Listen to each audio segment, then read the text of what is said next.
Well, hello and welcome to Tuesdays with the Pilgrim. I hope you had a wonderful Christmas Day and Boxing Day if you celebrate that. And today, being we're still in Christmas season, we're going to have our final short Christmas story. So I hope you'll enjoy it. The story is titled Christmas in Our Town, written by Ellis Van Leer Carrick.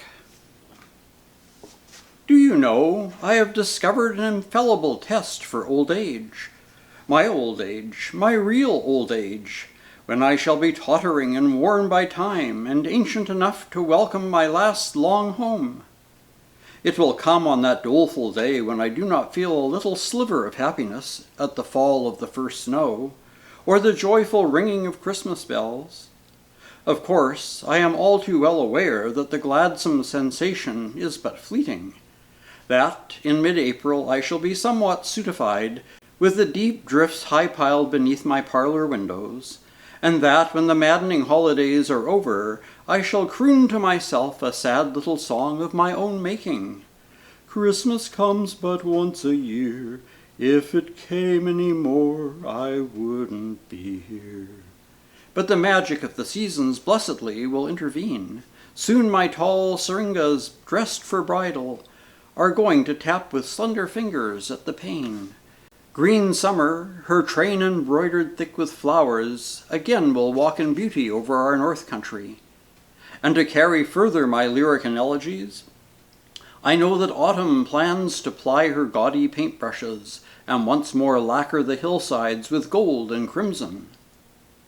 And then the quiet, bare brown time, when all the distances are luminously purple, and the naked trees outline the pattern of their branches against a November sky.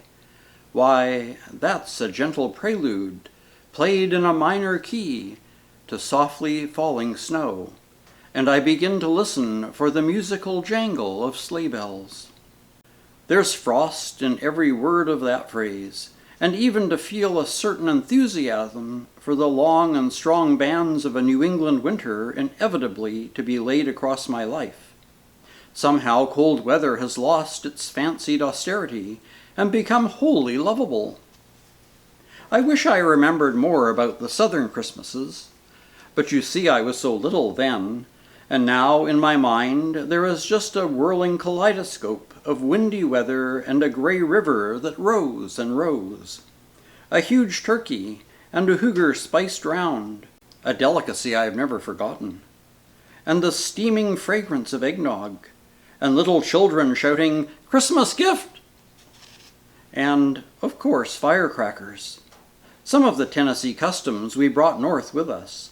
That is, our toys were put in our stockings that, if you had been very naughty, would hold switches and ashes, or so my nurse said. But our Christmas goodies, the oranges and candy, were all piled on a big plate. Do you know that this was a Pennsylvania Dutch custom, too?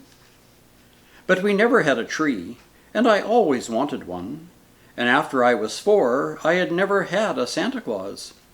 My brother, whose word was to me as law and gospel, told me that Kris Kringle, another southern term, was just our parents, and for me the bottom dropped out of the world then and there. So I made up my mind that our children should have trees forever, and Santa Claus as long as they wanted him. And they have. Mary kept her faith till she was 8. Then one day, walking through the great pine woods where we pretended the giants went to cut their Christmas trees, she suddenly asked, "Mama, is there a Santa Claus? Because you see, the girls at school say there isn't. And when I grow up and get married and have little children of my own, and I think there is one, and don't fill their stockings, just imagine how broken-hearted they will be." Of course I enlightened her, but neither of us regretted that the beautiful legend had been loved and believed. Moralists may say what they please, but I shall always be sorry for the child who has never had fairies in his life, or given his trust to the kindly saint. Jesse, on the other hand, arrived at the truth by science, not sentiment, by his head, not his heart, remarking when he was 7 that he didn't think it was possible for Santa to climb down every single chimney in one night. especially since he had to come all the way from the North Pole. And as for the littlest daughter, why, she was too polite to hurt my feelings by allowing me to dream that she harbored even a shadow of doubt. A trust that grew into a delightful family festival. Her birthday falls in December, and for years we celebrated it on the 6th, on Nicolastag, the snowy eve when the good bishop, the first real Santa Claus, comes back to earth and admonishes the unworthy and showers goodies upon the deserving. This last, by the way, a faraway echo from the 4th century, when Nicholas of Myra gave purses of gold as a dowry to the poor nobleman's 3 lovely daughters. I wish you could have seen our beneficently boistered saint. In real life, he is the head of the history department, an authority on Kelvin, and known as a stern disciplinarian. But with little children, he is tenderness itself. As a rollicking, racketing, jolly old elf, plump with pillows and merry capering. I hold him to be without equal. Come back with me into that past, and picture, if you can, my long, low dining room, candlelight and firelight throwing shadows on the irregular ceiling, and 20 little children, as happy as flowers, sitting in a ring, all waiting, because you see the sandwiches and cocoa and ice cream and birthday cake had gone down with the small red lanes. And every St. Nicholas legend I know had been told, and my tiny guests are all racked with impatience as they listened for the first jingle of the sleigh bells that will tell when Santa Claus is coming.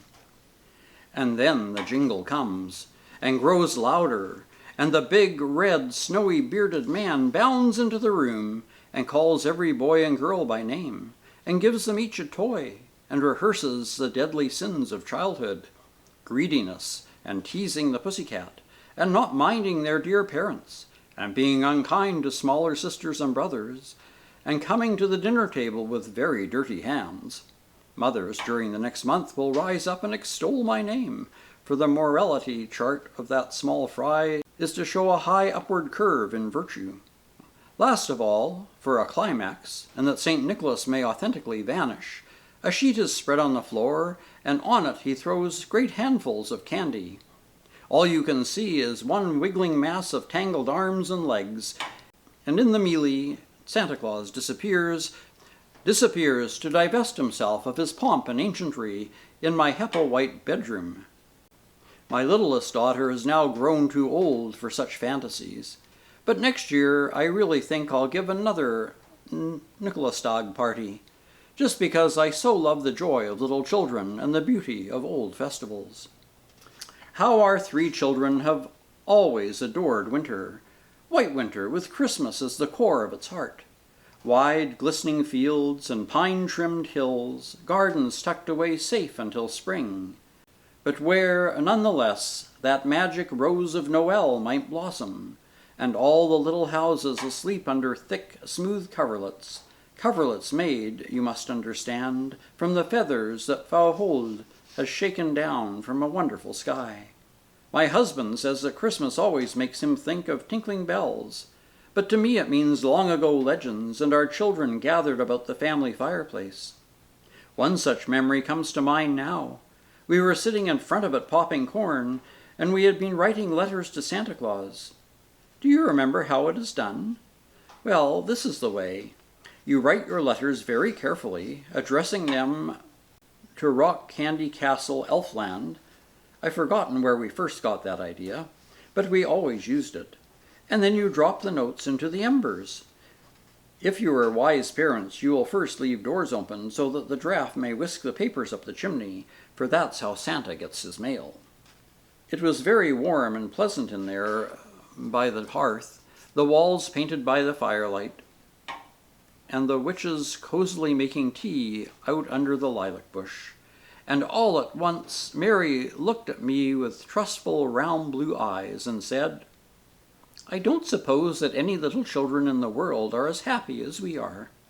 Oh, those blessed bygone days when our brains were wee things. All their simple pleasures lay in our willing hands. And here, too, we read aloud the Christmas stories. We began with the Christmas Carol, but alas, we had to abandon it, For at Marley's ghost my son wept with abject terror, an emotion I well understood, for when I was 6 and one of the little waits singing under Scrooge's window in our Sunday school play, I grew cold with fear when the powdered white-clad figure of Marley stalked upon the stage, clanking his chains, and this in spite of the fact that I perfectly well knew that he was our harmless librarian, the mildest-mannered man who ever handed out hymnals or recommended the daisy chain to inquiring scholars. So we gave up Dickens and turned to The Night Before Christmas and The Tale of the Tailor of Gloucester, that beloved whimsy of good little mice and the big bad Simpkin and the mayor's coat which must be finished by Christmas Day in the morning. Now, as I look back at those beginning years, I wonder that we ever could have thought them hard. No, our difficulties were to come later. Of course, being the first grandchild, Mary was showered with gifts. My husband's study became a huge unpacking establishment, full of delightful, inappropriate things like trains and rocking horses and elaborate walking and talking dolls, with which her enthralled parents played most of the evening. And then, in our ambition, we had bought too large a tree, and the bottom had to be sawed off, and the branches lopped away, and it wobbled appallingly every time we tried to put it up. And when at last, tired to the bones of our souls, we had just dozed off, well-meaning students caroling under our bedroom window to the effect that they were, quote, all dead broke, or they wouldn't be staying here, so here's to a happy new year, unquote, shattered our dearly sought repose. No, our real troubles lay yet ahead of us, when Mary was 7, and our son was 4, and the littlest daughter, very much indeed the littlest daughter, for those 2 big bad ones developed the ears of a lynx and the eyes of Argus, and although they theoretically wanted to sleep straight after supper, at 8 and 9 and 10, small voices called down and insisted that Santa Claus had come, that they had heard his sleigh bells and his reindeer on the roof, and that they wanted to see their presents. We didn't dare stir any more than the little mouse in the poem, and the college bell had struck 11 before we ventured to trim the tree and fill the stockings. At 2 o'clock I dragged wearily off to bed. Ah, yes, we also have heard the chimes at midnight, Master Shello. And my husband remained alone, a drowsy modern squire, to shake down the furnace and wind up the clock, and lay the fires for the morning. It can be shiveringly cold on a winter's dawn in our north country. And at 5 the children awoke, permanently, and not to be gainsayed. We began to realize how fearfully and wonderfully young parents had to be made. Somehow, in those early days, I never remembered being able to get to church. I had to content myself with the octave. For, if I had a maid, she either demanded a holiday, or more solicitously of her own soul's welfare than mine, insisted on going to the service herself. And if I didn't have one, well, that supposition answers itself. 8 o'clock celebration was without the question. I was far too busy seeing that the children didn't eat too many Christmas goodies, or dash out improperly clad to try their new flexible flyers or their shiny skis. And there was the big pewter platter to burnish, the platter that invariably held our Thanksgiving and Christmas turkeys. Somehow, in the hurry, it was always forgotten until the last moment. And then that same turkey to cook. And what a busy social whirl a morning was, our tree to be displayed, other trees to be visited. For we are still a simple-minded folk and neighborly, a community where each depends upon the other.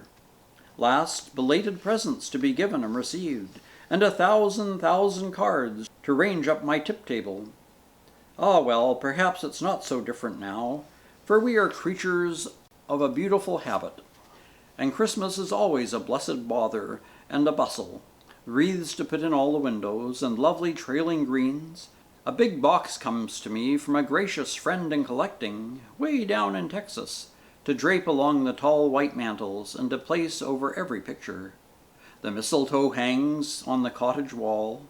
Sing hey-ho, the mistletoe bough, and all my dear silhouettes have sprigs of holly so that they won't feel homesick and neglected. There's always a last-moment rush, too. Already we have bought miles of crimson ribbon, enough apparently to girdle the globe, but we are sure to need some final bit. And Mary, nimble-footed and willing, dashes down just before the big store, our local Marshall Fields, closes, and buys miles more. And next we must trim our candles and set them in our small-paned windows, welcoming lights to guide the wandering steps of the little Christ-child. Everywhere up and down the elmed arch curving street, tapers are twinkling, and although we know just how it is going to look, we needs must walk down to the end of the flag pathway to enjoy it afresh. And to say again, as we have said so many years, that our little cottage, dreaming under the soft coverlet that good Frau Huld has woven, is the very loveliest of all. Then come the stockings, to be hung with care, not just by the chimney, but according to an old family custom of our own, on chairs in front of the friendly fireplace, each pair pinned together with stout safety pins. And I must admit that our plight is as poor Mr. Gisling's. We have used multitudes, and always we are searching for these elusive necessities. Our littlest daughter always brings down the tiny old slap-back chair, grown far too small for her now, but oh, how different the stockings are. No longer small, warm, woolly things, but cobwebby chiffon silks for the girls, and for our son those resplendent hose that emblazon the windows of our college shops. However, to be strictly truthful, my husband's and my modest gear remains the same. Another minor difference is that the children no longer wake us in the gray dawn. No, we wake them at 9 o'clock. But just as when they were very small, we still circle around the tall fir, glittering with tinsel, and pretty with bobbing glass balls and dangling icicles, and we sing, "There's a wonderful tree, a wonderful tree." Thank heaven we have always been together at Christmas, that magic time when the years fall away, and our three are once more little children. Truly, I don't believe people can ever love Christmas in the city as we do in the country. It must be less human, more impersonal. Another joy of ours, a holy joy, is the mystery we give every year in our town, a festival that belongs to us all, in the strangest setting. For the mystery might have come straight down from the Middle Ages. At least, it is a lineal descent of the Church, and yet it is held in the old white 18th century meeting house, a fine cold piece of architecture, calmly severe in its classical lines, and utterly aloof from the ardent religious glow that comes from jeweled windows and the Gothic tradition. But on that one marvelous night it glows wonderfully gentle and warm, blazing with a myriad of candles and garlanded with green laurel. I suppose Judge Samuel Sewall, rigorous dissenter and outspoken detester of Christmas as a popish celebration, would turn in his narrow grave if he could see it. For always we chose the loveliest of our girls for the Madonna. Sometimes Rossetti might have painted her, seated among the tall lilies, and again with her long and lustrous brown eyes and dark, smoothly braided hair, she could have stepped straight from an Italian canvas of the early Renaissance.